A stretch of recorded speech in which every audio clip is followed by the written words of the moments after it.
Pope Francis' encyclical Laudato Si is 5 years old this month and captures the social, economic and environmental justice in building and protecting our common home.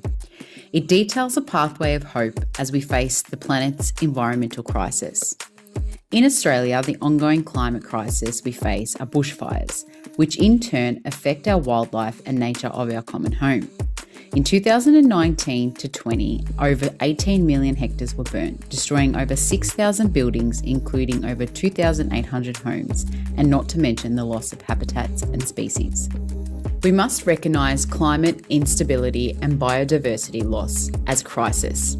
We must learn essential lessons about cooperating and listening to the experts. We need to inherit the practices of Laudato Si and protect our common home. In the words of Columban eco-theologian Father Sean McDonough, the encyclical is the most important piece of Catholic social teaching. It is essential to every Catholic's formation for the next 100 years.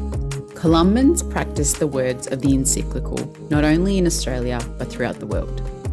In Myanmar, when we protect biodiversity, we are also protecting the peoples, especially the indigenous peoples of Myanmar, who call the forests, the hills and the mountains their home.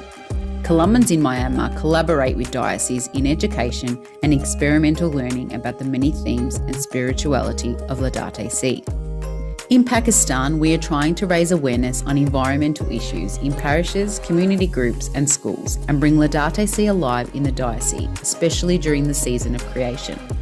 Our work also involves training environmental activists in community groups and schools and practical activities such as tree plantation and environmental campaigns.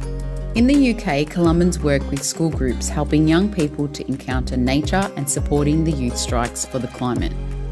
Pope Francis asks us to be protectors of creation, protectors of God's plan inscribed in nature, protectors of one another and the environment.